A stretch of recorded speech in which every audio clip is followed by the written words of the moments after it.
제주라는 파리브레스트를 작업할 거고요. 크라클랑을 먼저 작업하겠습니다.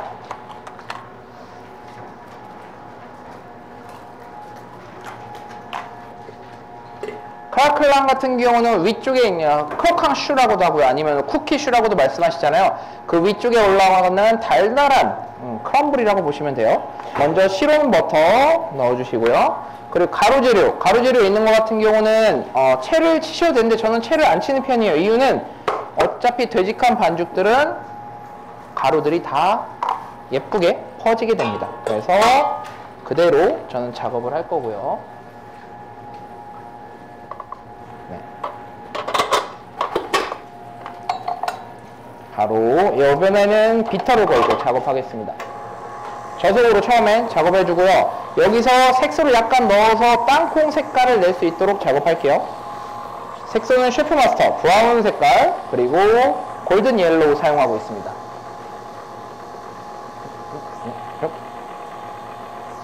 네, 요거요. 버터가 거의 다 으깨졌다 싶으면 속도 조금 더 높이겠습니다. 제가 사용하는 크라클랑 레시피는 상당히 되직한 레시피거든요. 그래서 크랙이 조금 많이 생기는 편이에요. 그래서 여러분들께서 나는 조금 더 부드러운 텍스처를 원해, 크라클랑이 좀 더 위쪽이 반반했으면 좋겠어 하면은 버터 양을 늘리시건 아니면 가루 양을 조금 줄이시면 됩니다. 설탕 양은 그대로 유지하시면 되겠습니다. 속도 점진적으로 높여가겠습니다.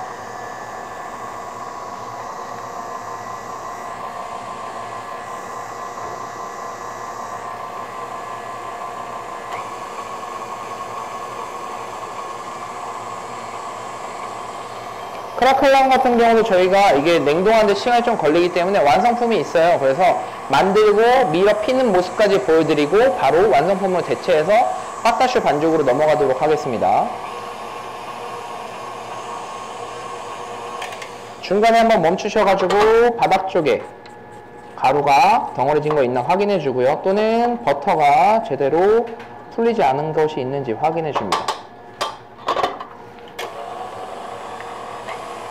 색소는 덩어리가 거의 다 완성됐을 때부터 작업해 주시는 게 가장 정확합니다. 이유는 가루가 남아있는 상태에서 색소를 넣게 되면 가루에 색소가 들어가요. 왜냐면 여기에는 오일이 들어있거든요. 약간의 오일이 들어있는데 밀가루는요 친유성이라고 해서 기름과 많이 빠르게 흡수할 수 있는 성질을 갖고 있어요. 그래서 나중에 색깔이 얼룩덜룩하게 바뀔 수도 있기 때문에 반죽이 된 이후에 색소를 넣는 걸 추천드립니다. 그리고 가루 색소는 제가 사용하지 않는데 이유는 가루 색소는 보통은 지용성이라는 색소라고 보시면 됩니다. 지용성 색소는 초콜릿에 넣는, 즉 기름에 녹는 색소고요. 이건 수용성, 즉 물에 녹는 색소라고 보시면 됩니다. 덩어리가 점점 되고 있죠.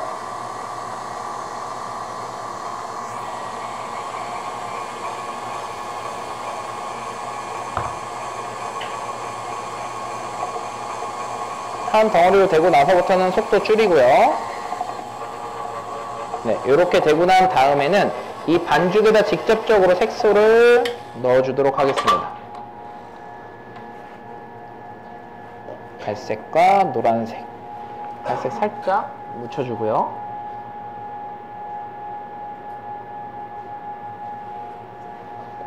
노란색 한 방울 정도만 해주겠습니다. 그래서 천천히 저속으로 돌려줄게요. 옆쪽에 붙는 것까지 생각해서 천천히 돌려줍니다. 크라클랑 같은 경우는 크리머 진행이 매우 더뎌요. 이유는 뭐냐면 가루가 많이 들어있기 때문에 크리머가 잘 진행이 되지 않습니다. 다만 여러분들이 너무 오래 돌렸을 경우에는 하얗게 뽀얗게 올라오는 크리머 현상이 발생하는데 그럴 경우에는 크랙이 잘 생기지 않습니다. 저는 개인적으로는 이제 섞어만 주는 정도에서 멈추는 편입니다. 자, 이렇게 해서 색깔이 다 땅콩색이 났습니다. 그대로 해서 멈춰서 확인. 이 정도까지 났고요. 이제 반죽을 긁어서 이영지에다가 바로 밀어 펴서 작업하겠습니다.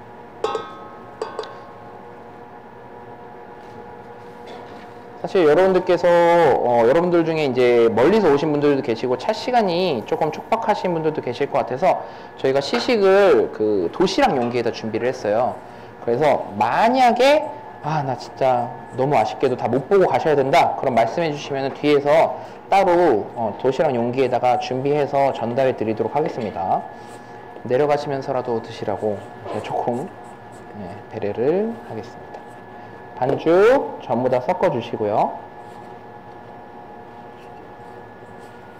이렇게까지 된 다음에 이형지에다가 작업을 할 건데 네, 술래잡기 하는 것 같네요.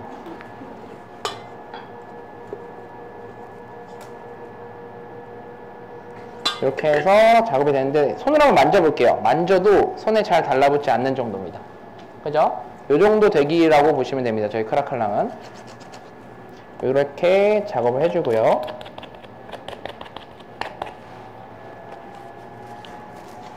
이형지와 이형지 사이, 요거는 실리콘 종이라고도 부르죠. 갱지 안 됩니다. 갱지 찢어져요. 그렇기 때문에 조금 단단한 거. 그리고 2mm 각봉 이용해서 위쪽에다 올려주시고, 플라스틱 밀대는 아무 밀대 상관없어요. 밀대는 보통 이렇게 밀죠.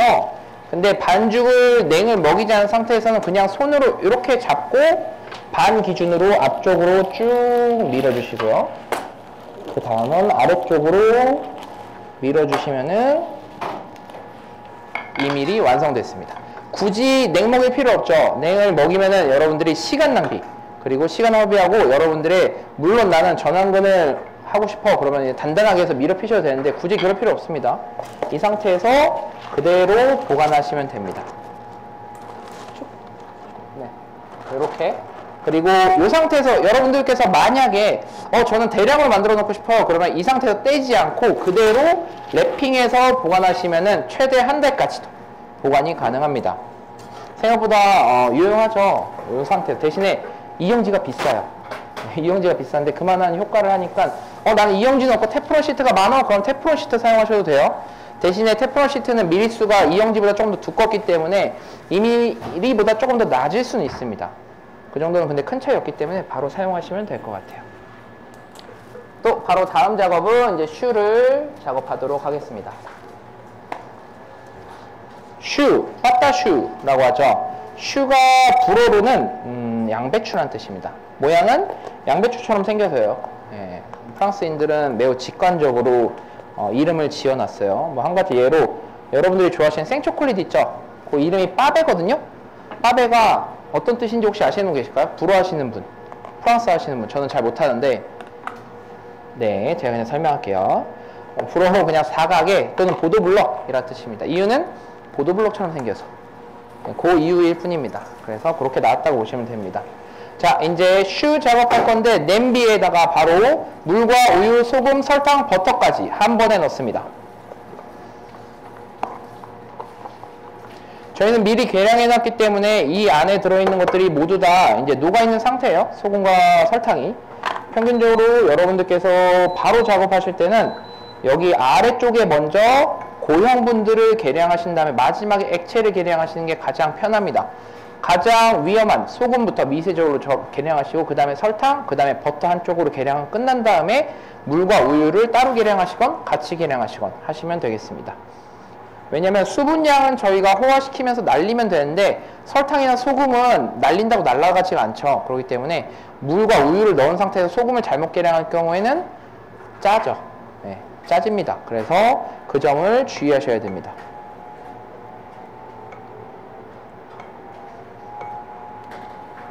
여기서 아무리 뽀글뽀글 끓어온다고 해서 바로 가루를 넣으면 안 되고요. 여기에서 버터를 다 녹인 다음에 완전히 끓어오른 상태에서 밀가루를 넣어야지 빠른 호화 작업이 필요합니다. 그렇기 때문에 여기서 갱지를 이용해서 간단하게 채를 먼저 쳐놓을게요.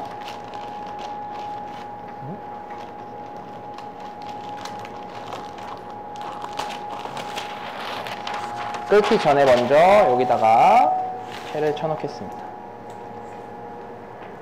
소량의 끓는 냄비에서 바로 작업하셔도 되긴 하는데 그렇게 될 경우에는 여기 이제 수분 때문에 습이 먹어서 채가 제대로 안 쳐질 수도 있어요.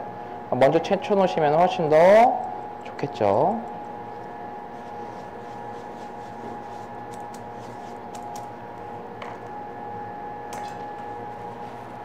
보글보글 끓죠? 네.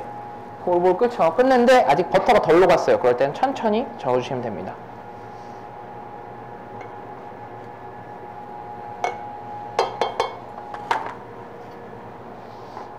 저는 고무주걱이나 나무주걱 사용하지 않고 휘퍼 사용하는데 이유는 가루가 이 휘퍼 사이로 빠르게 지나가면서 덩어리 지는 것을 막을 수 있습니다. 그렇기 때문에 여기서 휘퍼를 사용하도록 하겠습니다. 끓어오는데 이때 보통 끝이거든요. 이것보다 온도 더 올릴 수 있어요. 더 올립니다. 더 올려 반 정도 올라왔죠. 그때 바로 끄고요. 바로 가루 재료 넣어주시면 호화를 조금 더 빠르고 안전하게 시키실 수 있습니다. 멈추고 하셔야 돼요. 불을 킨 상태에서 하시게 되면 아래쪽에 밀가루가 들러붙기 때문에 불을 끈 상태에서 작업을 하시는 걸 추천드립니다.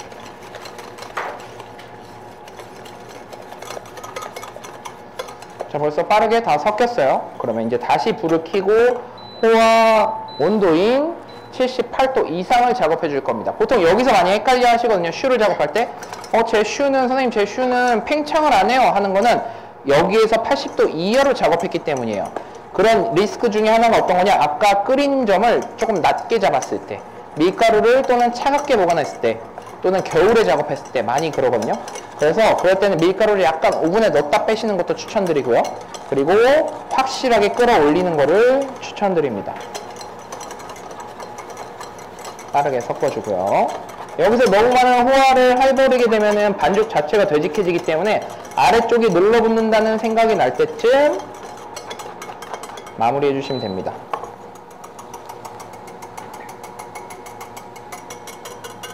이 상태에서 오믈렛처럼 만들어지면은 완성됐다고 보시면 됩니다. 이 정도 맞죠? 밑에 바닥에서 완전히 떨어졌어요. 그러면 이제 바로 믹싱볼에다가 던져 넣어주겠습니다. 다 됐죠? 이렇게 되면 잘 떨어졌다고 보시면 됩니다. 선물. 자, 그 이후에 바로 전란을 갖고 와서 키친에이드로 작업을 하겠습니다. 비터 걸고 작업할 거고요. 먼저 약 40도에서 45도까지 냉각을 해줄 겁니다. 왜냐면 지금 상태에서는 약 60도에서 70도 이상의 반죽 온도를 기다리고 있거든요. 그래서 이 상태에서 전란을 넣게 되면 자칫 잘못하게 되면은 수분 증발하는 거를 막아줄 수 있어요. 온도가 급격하게 떨어지면서 전란량이 다 들어가지 않게 되면은 팽창하는데도 단백질이 부족하기 때문에 팽창력이 좀 약해집니다. 수분을 날리고 온도를 떨어뜨린 다음에 전란을 넣어서 확실한 팽창을 줄 수 있도록 반죽을 냉각하겠습니다. 현재 온도, 자, 현재 온도 60도 찍혔어요. 보이나요? 네. 60도 찍혔거든요. 여기서 약 40에서 45도까지 냉각하도록 하겠습니다. 속도는 중속이에요. 키친에이드 기준으로 약 5에서 4 정도면 충분하겠습니다.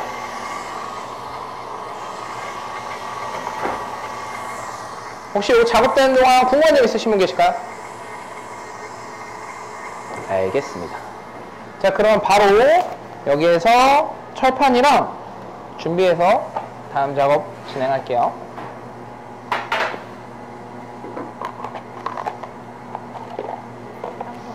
네?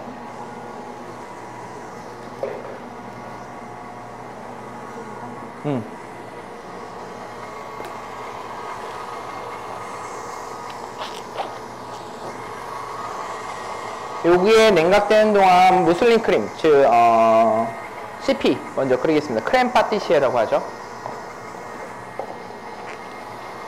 요거는 저희 보금 선생님께서 온도 보고 전란을 투입해 주실 겁니다.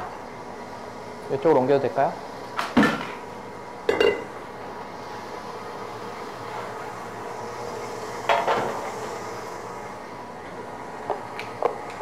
자, 레시피 보시면은 이렇게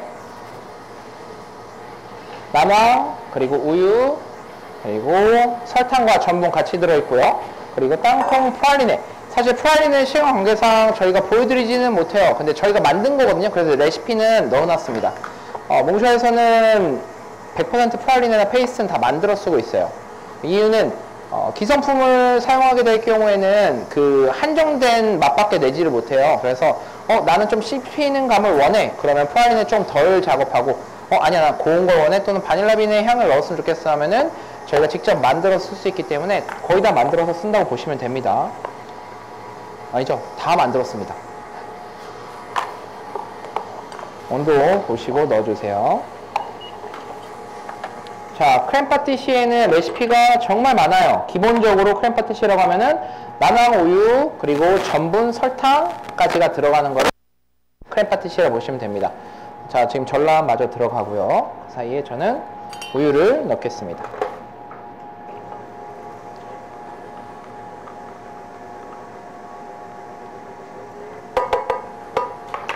우유 넣어주시고, 여기서는 난황이 있기 때문에 블렁쉬를 거의 필수적으로 해주시는 게 좋습니다. 난황 여기다가 넣어주는 동안 약불로 가열해 줄게요. 난황 같은 경우는 아까도 말씀드렸듯이 팽난 사용하셔도 괜찮습니다. 이런 분들이 보통 팽난 많이 사용하시죠. 저는 남백을 전혀 사용하지 않고 난황만 사용해요. 그래서 남백 처리할 데가 없어요 하시는 분들은 팽난이 훨씬 더 경제적입니다. 가격대는 조금 높을 수 있더라도 유통기한도 길기 때문에 보관하시는 데 훨씬 더 유용하죠. 그리고 설탕과 전분 이 안에다 바로 넣어주고요. 블렁쉬. 사실 F형은 여기서 약간의 설탕을 우유에 넣어서 유막이 생기는 걸 방지한다 라고 하는데, 유막이 안 생길 정도까지만 가열하시면 괜찮아요. 왜냐면 그러면 계량해야 되는 게 2개로 늘어나거든요. 아까 말씀드렸듯이 설거지를 줄이는 게 주목적이다. 그래야지 여러분들이 한 개라도 제품을 더 만들 수 있기 때문에 설탕과 전분을 같이 계량하시고, 우유는 김이 올라오는 정도 60도 정도에서 멈추시는 것도 괜찮습니다. 요거를 이 작업법을 블렁쉬라고 하거든요. 블렁쉬는 어떤 뜻이냐면 불어로 이제 하얗게 만들다 라는 뜻입니다. 이유는 설탕과 난황을 섞어줘서 이 뜨거운 우유에 넣었을 때 난황이 첫 번째로 익지 않게 하기 위함이고요. 두 번째로는 다 녹지 않은 설탕들을 위해서 설탕을 먼저 사전적으로 녹여준다고 보시면 되겠습니다. 이렇게만 되면은 작업하는데 전혀 문제없이 하실 수 있어요. 이제 다시 온도 높여주고요. 약간 하얘지는 게 보이나요? 네. 이 정도까지 하시면 되겠습니다. 김 올라오기 때문에 여기서 불 끄고요. 만약에 여러분들이 여기에 바닐라빈을 넣었다 그래도 여기서 먼저 채치시면 안 돼요. 그러면은 우유가 들어가는 동안 난황이 익을 수 있기 때문에 여기서 바닐라빈을 그대로 다 넣어주신 다음에 냄비로 다시 돌아갈 때 채치시면 되겠습니다. 저희는 따로 채칠 게 없기 때문에 바로 다시 돌아갈 거예요.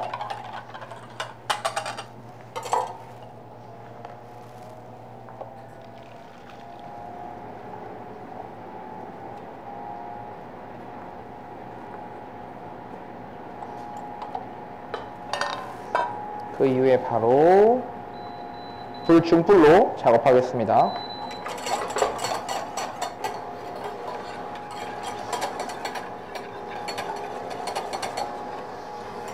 네, 파타슈는 거의 다 완성이 되어 가고 있어요.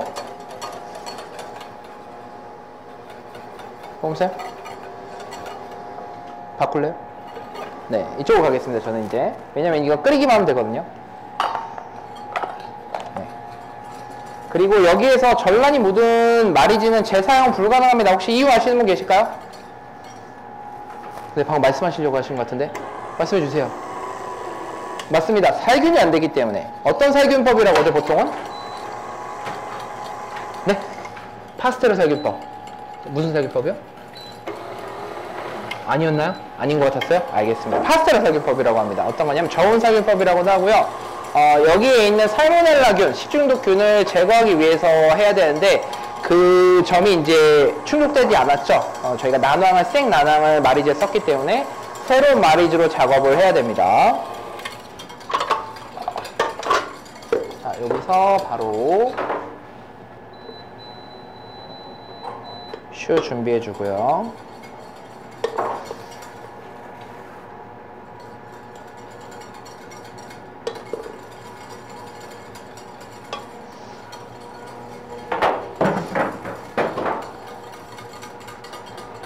가장자리 한번 긁어주겠습니다.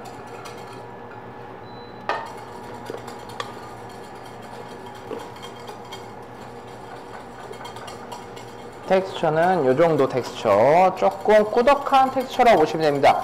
일반적인 여러분들이 알고 계신 슈는 조금 부드러운 슈잖아요. 근데 제가 이번 거칠게 만든 이유는 뭐냐면 저희가 크라클랑을 만들 때 조금 저는 거친 느낌을 좋아하거든요. 투박한 느낌, 제주 화강암 느낌을 좋아하기 때문에 여기서 레시피를 좀 조절해서 꾸덕하게 만들어 놓은 상태입니다. 그래서 반죽이 완성됐을 때는 물론 뭐 터짐성이 불규칙하진 않은데 얘네들이 모양이 확실히 잡혀있는 파리브레스트가 될 겁니다. 자, 크림 파티시에는 저렇게 완성되면 바로 키친에이드 볼에다 넣어서 휘퍼 또는 얼음물을 통해서 작업을 할 겁니다. 냉각을 시킨 이후에 버터를 넣어야 합니다.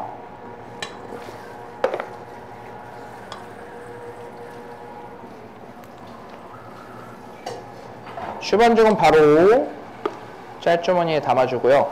여기서부터는 여러분들이 원하시는 대로 하시면 돼요. 저는 이거 짜는 게 조금 익숙치 않아요 하시는 분들은 25도 이하까지 냉각을 하신 이후에 짜시면은 모양을 원활하게 유지한 상태에서 작업을 하실 수가 있습니다. 이것도 똑같이 짤주머니에 담은 반죽들은 안에 기포가 있을 수 있기 때문에 항상 손으로 먼저 눌러서 또는 스크래퍼로 눌러서 안쪽에 있는 기포를 제거한 이후에 작업하시는 것을 추천드립니다. 스크래퍼로 긁으셔도 되고요. 아니면 이렇게 대리석이나 작업대 끝에 이용하셔서 긁어주셔도 괜찮습니다. 깍지는 804 깍지 사용하는데 805도 괜찮고요. 803도 괜찮아요. 802는 너무 얇고요. 그래서 원하시는 사이즈로 맞춰주시면 되겠습니다.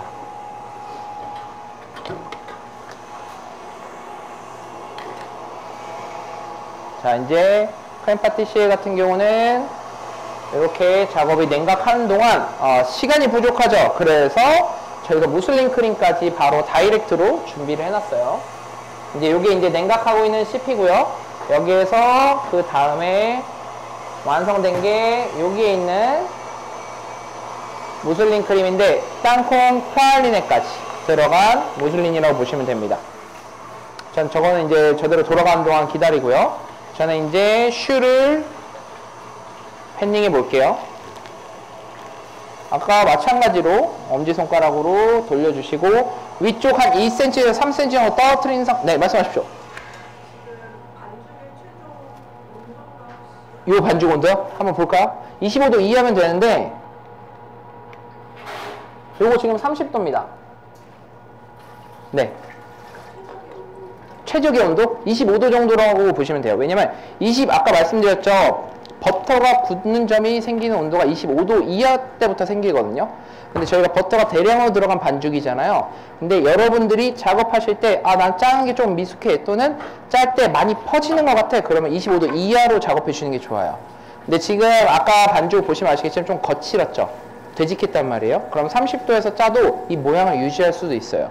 그리고 제가 짤 때는 눌러서 짜는 게 아니라 떨어뜨려서 짤 거거든요. 한 3cm 정도 높이에서. 그렇기 때문에 최대한 원형 모양을 유지한 상태에서 짜도록 할 겁니다. 네? 네. 네. 사실 여러분들께서 이론적으로는 그래요. 왜냐면 그래야지 수분과 지방이 활성화된 상태에서 팽창이 원활히 이루어지거든요. 근데 요새 여러분들이 아실 수도 있겠는데 냉동에 얼은 슈를 바로 굽는 분들도 계시죠. 그 팽창력이 약할까요? 전혀 아닙니다. 팽창력이 오히려 더 예쁘게 뽕긋하게 올라오거든요. 이유는 뭐냐면 열 자체가 매우 전달이 잘 되고요. 특히 컨벡션 기준으로. 근데 데크에서 짤 때는 좀 달라요. 데크에서 구울 때는 열이 이제 열풍으로 들어가는 게 아니라 직열이기 때문에 아래에서부터 올라오기 때문에 밑에 쪽은 팽창을 하려고 해도 가운데 있는 반죽들이 얼어있기 때문에 팽창력이 약해지는 거거든요. 근데 요새 열풍 같은 경우는 사방에서 열이 진행이 되기 때문에 전체적으로 해동이 빠르게 진행돼요. 더군다나 파리브레스트 같은 경우는 뭐 슈아라 크림이나 이런 것처럼 큰 슈가 아니라 원형으로 짜놓은 슈예요. 그렇기 때문에 해동도 빠르고 작업도 매우 수월하고 팽창력도 매우 좋은 편입니다. 그래서 이 반죽 온도를 25도에서 작업하셔도 괜찮고 아까 말씀하신 대로 조금 뜨뜻해야지 작업하는 경우는 아까 말씀드린 대로 좀 큰 슈나 아니면은 내가 이 작업을 할 때 데크를 써야 돼 라고 할 때는 따뜻할 때 작업을 마무리 하셔서 크라클랑 빠르게 올리고 또는 위에다 미분당이나 아니면 시럽, 카카오버터 뭐 등등 여러가지 위쪽에다가 코팅을 해준 다음에 구워주시면 조금 더 수월하게 작업을 하실 수 있을 겁니다. 이해되시나요? 네. 또 다른 작업 질문 있으신가요? 짜도 될까요? 네, 그럼 바로 짜겠습니다.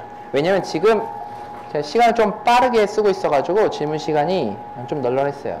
자, 아까 말씀드린 대로 3cm 정도 높이에서 천천히 이 원형 안에 맞게끔 짜겠습니다.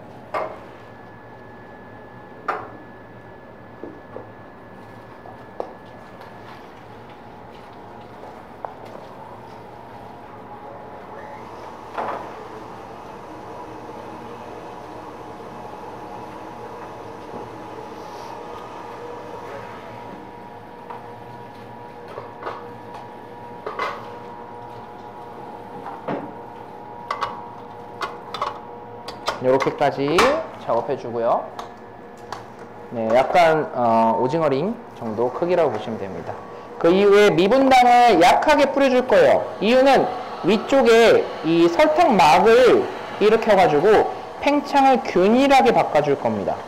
물론 위쪽에 크라클랑을 올릴 거라서 큰 차이는 없겠지만 혹시 모를 팽창을 위해서 약간의 미분당을 뿌려주도록 하겠습니다. 여기까지 되면 아까 완성됐던 크라클랑이 잘라놓은 게 있어요. 이렇게 크라클랑을 준비해 놨거든요.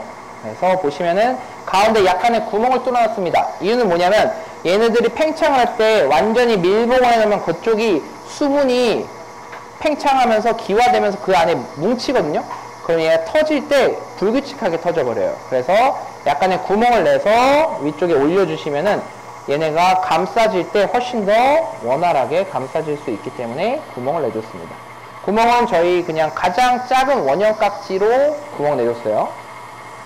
이렇게 작업해서 바로 오븐에 들어갈 건데 저희는 이미 구워져 있었기 때문에 바로 완성된 거 가져올 거예요. 네.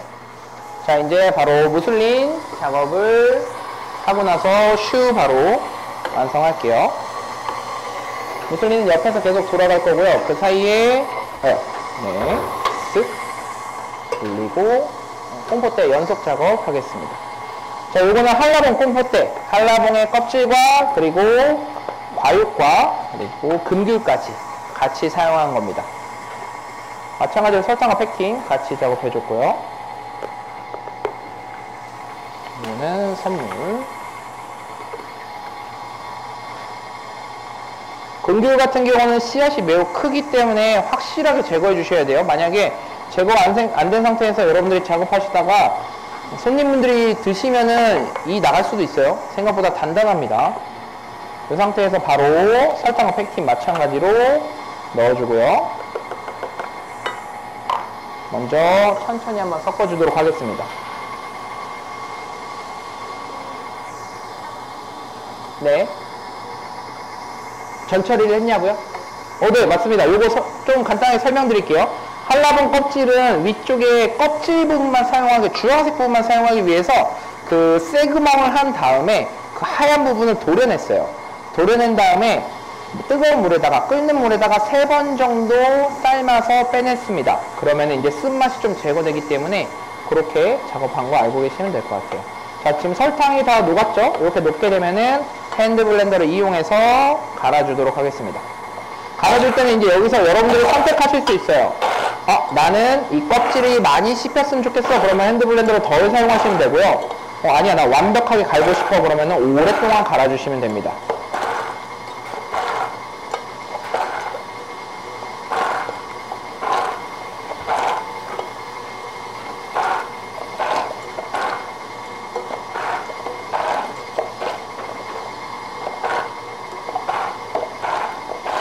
이 정도까지 작업을 한 다음에 바로 내려주고 끓여주도록 하겠습니다. 불은 마찬가지로 중약불 정도 4에서 5 정도 평균적으로 갖고 계시면 됩니다. 이 정도 나오겠죠? 약간의 씹는 감이 있으면 좋기 때문에 저는 여기서 멈췄습니다. 5로 작업을 할게요.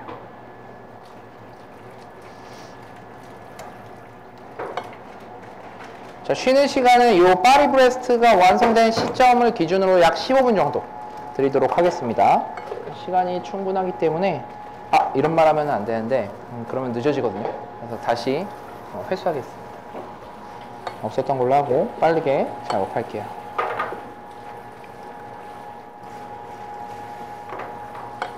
혹시 끓는 동안 궁금한 점 있으신가요?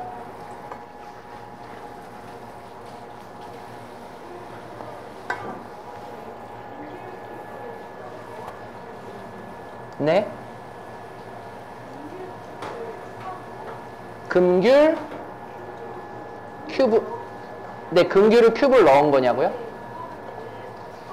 금귤이요? 금귤은 사실 껍질은 달콤한데요. 사실 다른 거와 반대예요. 껍질은 달콤한데 과육이 새콤하거든요. 근데 한라봉이 사실 그 맛이 약합니다. 왜냐면 귤과다 보니까 오렌지처럼 새콤한 맛이 부족해가지고 오렌지를 넣기에는 약간 제주 느낌이 안 들고 이래가지고 금귤을 넣어서 새콤함을 조금 더 반영을 했고, 또한 지금이 조금 금귤의 철이에요. 그래서 제철 과일을 좀 쓰고 싶어서 금귤을 추가했습니다. 물론 한라봉 빼고 금귤만 사용하셔도 괜찮아요. 조금 텁텁한 맛이나 아니면 조금 씁쓸한 맛이 나긴 하는데 그래도 그런 걸 리큐르로 커버가 가능합니다. 여기서 끓기 시작하죠. 끓을 때 화상을 입을 수도 있기 때문에 팔토시 사용하는 것도 추천드리고요. 아니면 마리즈를 더 빠르게 저어서 튀는 거를 막아주시면 됩니다. 여러분들이 이제 제거를 할 때 저는 이걸 최대 장점이라고 보는데 양손 쓰시면 매우 좋아요. 양손잡이가 매우 좋습니다. 이유는 냄비도 돌려가면서 마리즈도 돌리면은 훨씬 더 반경이 넓어지거든요. 그래서 여러분들이 작업하실 때는 양손이 있으면 매우 좋아요. 물론 한쪽 팔 힘들면 한쪽 팔로 작업하면 되기 때문에 멈추지 않고 작업을 할 수 있습니다.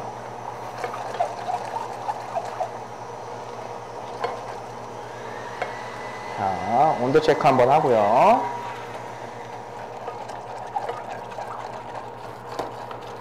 조금 더 보글보글 끓는 소리가 들리죠. 이게 마리즈로 긁어가면서 하는 거기 때문에 기포가 많이 튀는 거를 막으면서 작업하실 수가 있습니다. 자, 이렇게까지 되면은 온도 체크.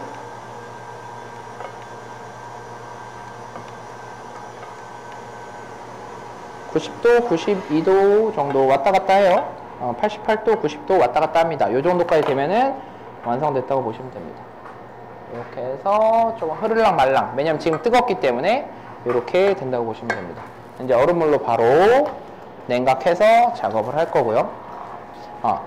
금귤 스틱 만드는 거, 사실 이거를 그냥 데코레이션이기 때문에 그냥 넘어가려고 했거든요. 근데 이제 궁금하신 분들이 계실 것 같아서 간단하게 설명을 드릴게요. 먼저 물과 소금, 설탕을 넣고 가열을 해줍니다.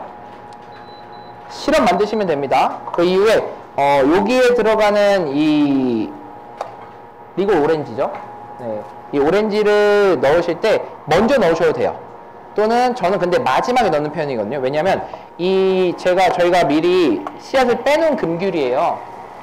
금귤인데 바퀴 모양이잖아요. 이 금귤이 하루 동안 시럽에 담궈질 거기 때문에 그동안에도 알코올이 날아가요. 그래서 저희는 보통 마지막에 넣는 걸 추천드리고 있습니다. 최대한 향을 머금기 위해서. 그 사이에 시럽이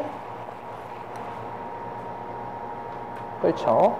이렇게 해서 설탕이 다 녹으면은 이제 여기다 그냥 바로 부어주시면 돼요. 모양 잡고요. 쭉 해서 부어줍니다. 부어주신 다음에 여기다가 리큐를 같이 넣고 그대로 뚜껑 덮어주시면 돼요. 이대로 해서 살짝 흔든 다음에 그대로 실온에서 하루 놓으시면은 얘네가 어떻게 되냐면 과육들이 연해져요. 여기 있는 껍질은 원래 연하거든요. 금귤이. 근데 안에 있는 그 심들이 단단해요. 그래서 보통 그거 빼고 드시는 분들이 계시는데 그것까지 연해져요. 그 이후에 다음날 오븐에 구워주면은 훨씬 더 예쁜 금귤 스틱이 완성이 됩니다. 요건 데코레이션으로 사용하시는 분들이 많기 때문에 이렇게 알려드리도록 할게요.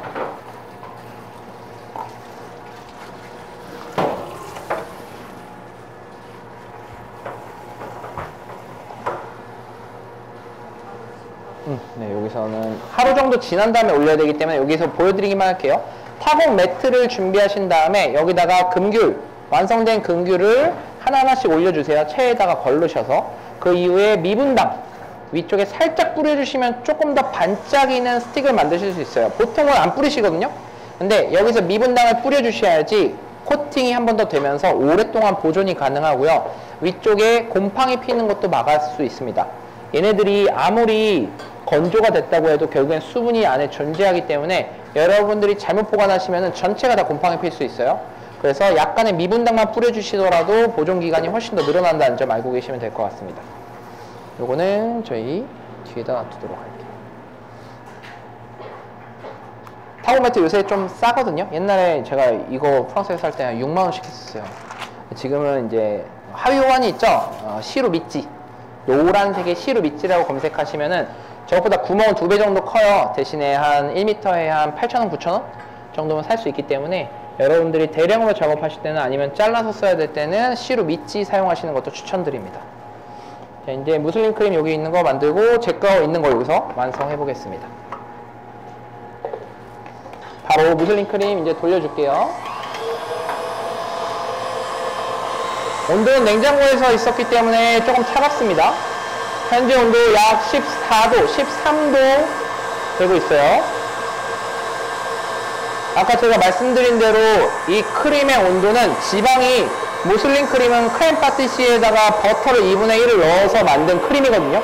근데 이 버터가 대량으로 들어가기 때문에 여기서 25도가 넘어간 크림은 모양을 잡을 수가 없습니다.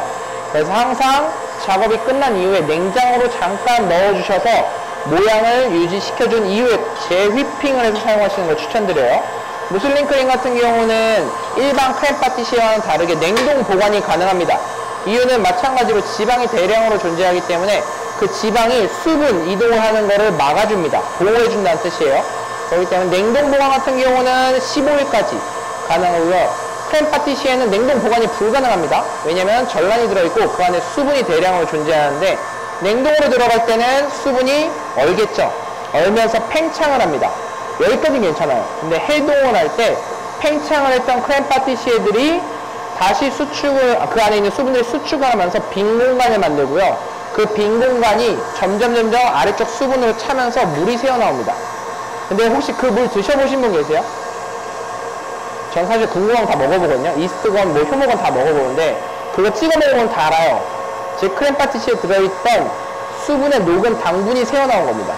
그렇기 때문에 그걸 사실 다 모아가지고 이렇게 다시 재휘핑 해주시면 괜찮긴 한데 저는 개인적으로 추천드리지 않아요. 왜냐면 상할 가능성이 많기 때문에 2차 오염이 되고 또는 중복 교차 오염이 될 수도 있기 때문에 CP는 제 크렘 파티시에는 냉동에 넣는 거 추천드리지 않습니다. 냉동 보관 말고 냉장 보관은 최소 이틀, 최대 3일까지 가능하다는 점 알고 계시면 될 것 같아요. 자, 지금 보시면은 하얗게 뽀얗게 올라왔고요. 지금 16도 가리키고 있습니다.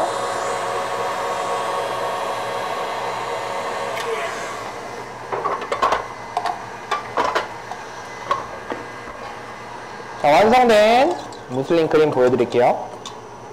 뽀얗게 올라왔고 단단하지만 조금 부드러운 광택 나는 정도라고 보시면 됩니다.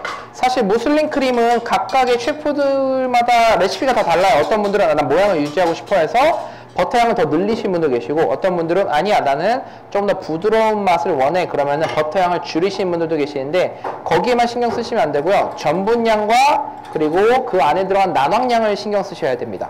왜냐면 무슬린 크림이 일반적으로 고소한 맛과 느끼한 맛이 공존을 해요. 근데 거기에서 버터를 늘린다고 해서 느끼한 맛밖에 안 늘어나거든요.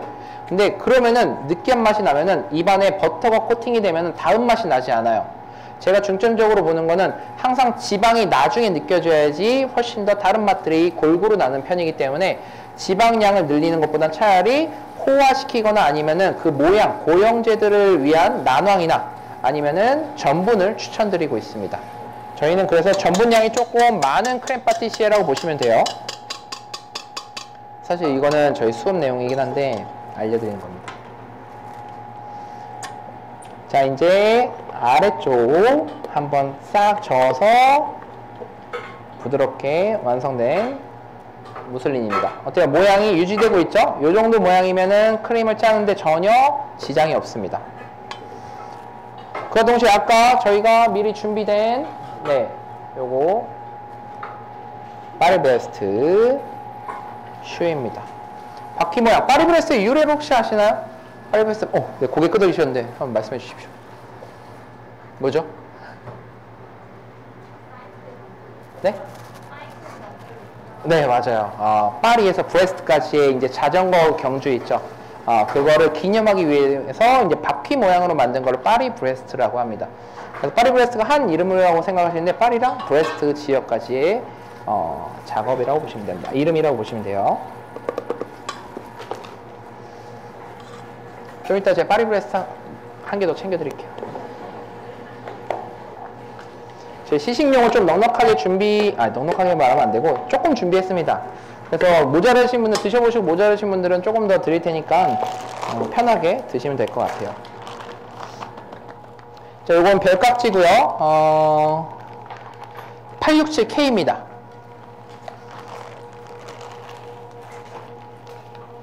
자, 무슬린 크림 바로 작업을 할게요. 먼저 이 원형을 얇게 한번 채워줄 거예요. 위쪽에서 수직으로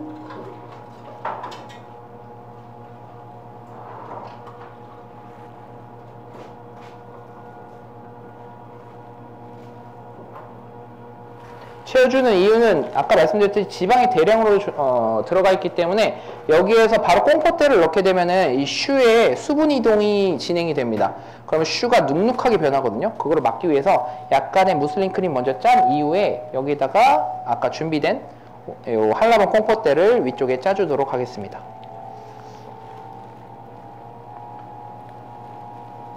지금 보시면 제가 그냥 짜더라도 금방 안으로 크림 안으로 박히거든요. 왜냐면 얘네가 물성이 더 되직하기 때문에 크림이 훨씬 더 부드러워서 위에다가 그냥 짜주기만 하더라도 안쪽으로 다 박히게 됩니다.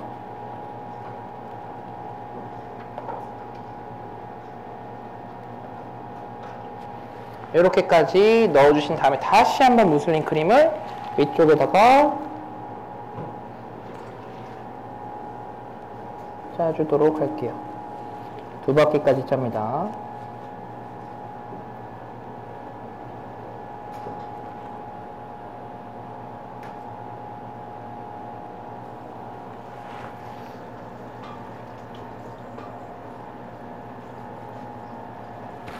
이렇게까지 짜준 이후에 이제 위쪽에다가 땅콩, 아몬드 프랄리네를 살짝 짜줄게요. 짤 때는 약간 지그재그로 짜주시면은 흐르는 느낌 만들 수 있거든요.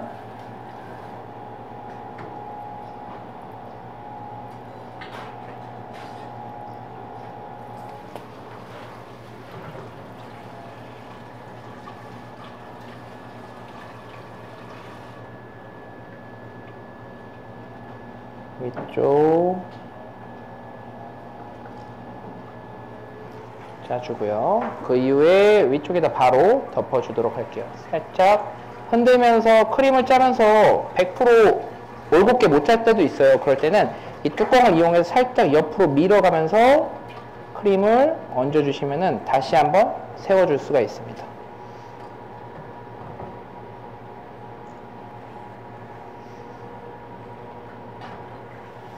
이렇게까지 준비됐고, 지금 이 상태에서 만약에 데코레이션을 하게 되면 얘네가 무너지거든요. 그래서 냉장고에 잠깐 또는 냉동고에 잠깐 넣었다 빼가지고 마저 데코레이션까지 진행하겠습니다. 네? 아무 때나 상관없어. 자, 이렇게까지가 파리 브레스트 작업한 거였고요. 혹시 쉬는 시간 전에 간단하게 질문 있으신 분? 네.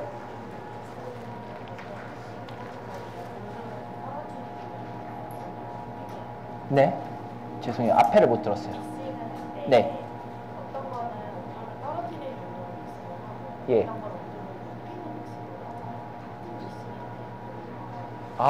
방금 말씀하신 거는 전체적인 거를 말씀하시는 거죠. 예를 들면은, 제가 다시 말씀드릴게요. 믹싱을 할 때 어떤 거는 온도를 냉각하기 위해서 믹싱하는 경우가 있고, 어떤 거는 온도를 높이기 위해서 믹싱하는 경우가 있잖아요. 근데 여기서 한 가지, 주의하셔야 될 게, 온도를 보통 높이는 믹싱을 할 때는요, 훅을 겁니다. 훅을 거는 이유는 반죽을 하기 위해서죠. 보통 제빵에 사용되는 방법이라고 보시면 돼요. 제빵은 반죽이 글루텐이 잡히면서 꼬리를 만들고 그 꼬리들이 반죽 벽에, 즉 믹싱볼에 치대면서 마찰열이라는 게 생겨요. 그러면서 조금 더 반죽을 유연하게 바꿔주고 안에 있는 지방들을 활성화시키면서 25도의 온도를 맞춰주는 반죽법이 일반적인 스트레이트 방법이거든요. 근데 제과에서는 마찰열을 이용하는 방법들이 거의 없어요. 왜냐하면 비터 또는 휘퍼를 사용하죠. 그렇기 때문에 이 비터와 휘퍼 갖다가 마찰열을 일으키려면은 벽에 치대야 되는데 치대는 게 불가능해요. 그래서 인위적으로 저희가 열풍기나 아니면 토치를 이용해서 작업하는 걸 제외하고는 마찰열을 이용할 수 있는 것들이 거의 없다고 보시면 됩니다. 이해되시나요? 그리고 또 하나는 실내 온도와도 영향이 있어요. 실내 온도, 특히 겨울에 파운드 작업하면 대부분이 많이 분리 난다고 말씀하시거든요. 그 이유가 뭐냐면 실내 온도가 차갑기 때문이에요. 실내 온도는 보통 겨울에는 적게는 막 15도, 12도, 13도 이런 식으로 작업하시는 분들도 계시고, 뭐 많게는 25도까지 히터를 키셔서 작업하시는데 보통 히터 안 키세요. 왜냐면 생크림이나 이런 것 때문에 그 차갑게 작업하시잖아요. 그때는 이제 분리가 많이 나는 겁니다. 이유는 아까 말씀드린 거랑 똑같아요. 20도 이상이 되어야 하는데 최소 크리머가 진행되려면은, 근데 그게 이제 불가능하기 때문에 분리가 난다고 말씀을 하시는 겁니다. 20도 이상이 돼서 크리머가 되면서 그 버터가 휘핑이 되면서 그 안에 공기층을 포집을 해야 되고, 그 포집이 점점점 커지면서 원활히 이루어져야 되는데 차갑기 때문에 그 유연함이 없어지는 거예요. 그렇기 때문에 분리가 나는 거거든요. 다시 돌아와서 방금 말씀하신 대로 온도를 내리기 위한 휘핑은 제과에서 많이 사용해요. 예를 들면 크림 파티시에나 아니면 다른 뭐 생크림이나 이런 것도 차가운 상태에서 작업하기 때문에 되는 건데, 온도를 높이기 위해서 작업하는 경우는 많이 없습니다. 그 경우는 있어요. 얼어있는 크림을 비터로 작업해서 해동한다 정도는 있을 것 같습니다. 해동은 가능하지만 그 일반 온도에서 온도를 높이기 위한 거는 거의 반죽법이라고 보시면 됩니다. 제빵에 사용된다고 보시면 돼요. 이해되시나요? 또 다른 점이 있으신가요? 네. 네. 네.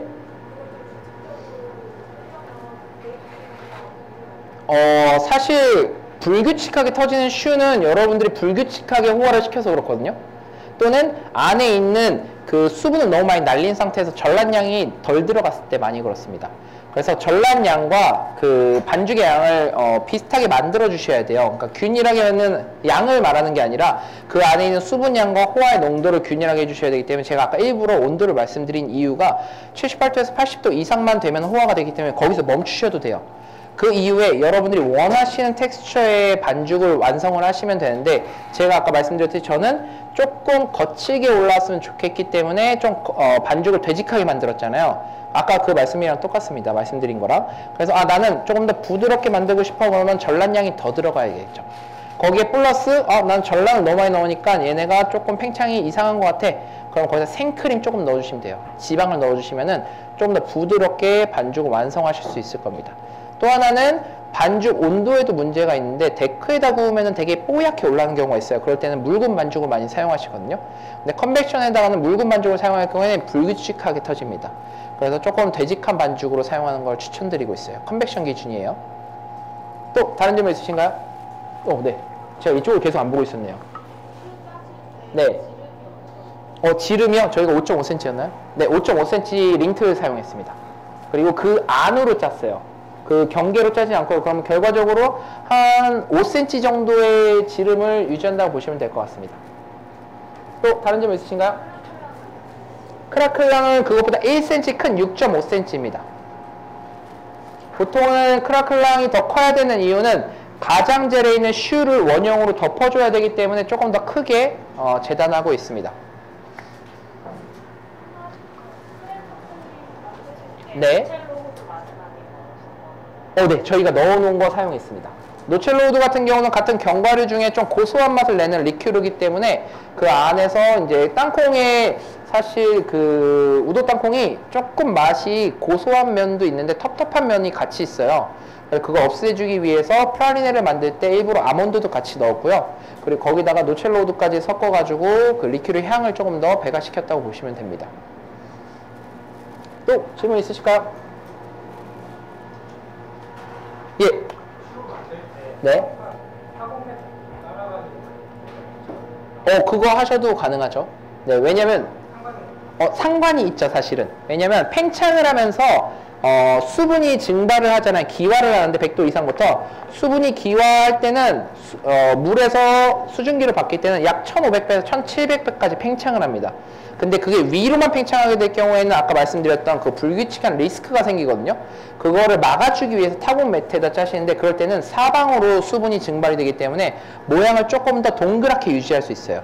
대신에 단점은 있습니다. 타공 매트가 구멍이 송송 뚫려 있죠. 반죽이 그 안에 들어가거든요. 그래서 이쑤시개를 한 개씩 설거지 해주셔야 돼요. 그것만 하실 수 있다 그러면은 뭐 쓰셔도 무방합니다. 자, 지금 요거 왔기 때문에 간단하게 데코레이션 마무리하고 쉬는 시간 갖도록 하겠습니다. 자, 요거는 땅콩 전처리한 겁니다. 160도에 약 10분 구워줬습니다.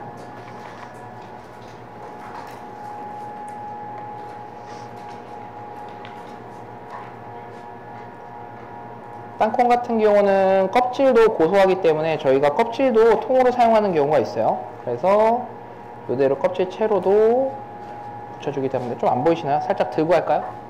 이렇게? 네. 저도 들고 하는 게 편하기 때문에 이렇게 해서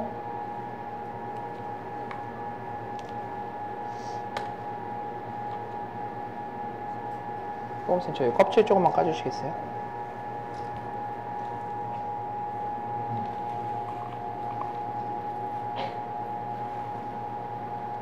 벽 쪽에 살짝 이렇게 붙여주고요. 그 이후에 위쪽에다가 간단하게 파울린에 한 바퀴 둘러줄게요.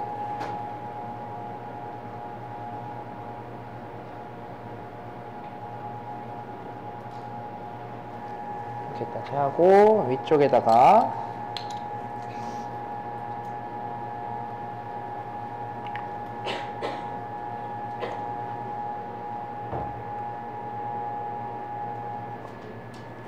한 바퀴 해주고요.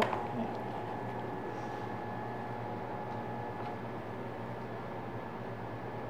땅콩 2개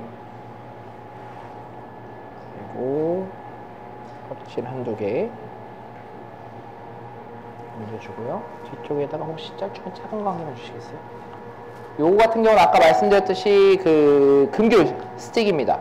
금귤 스틱은 뭐 많이 구우면 더 단단하겠지만 저희는 조금 이렇게 말랑하게 작업을 했어요. 그래서 여러분들 드실 때 조금 더 금귤의 향이 느껴지도록 작업을 했습니다. 요거는 이제 금귤을 조금 고정해주기 위해서 크림을 조금만 사용하겠습니다.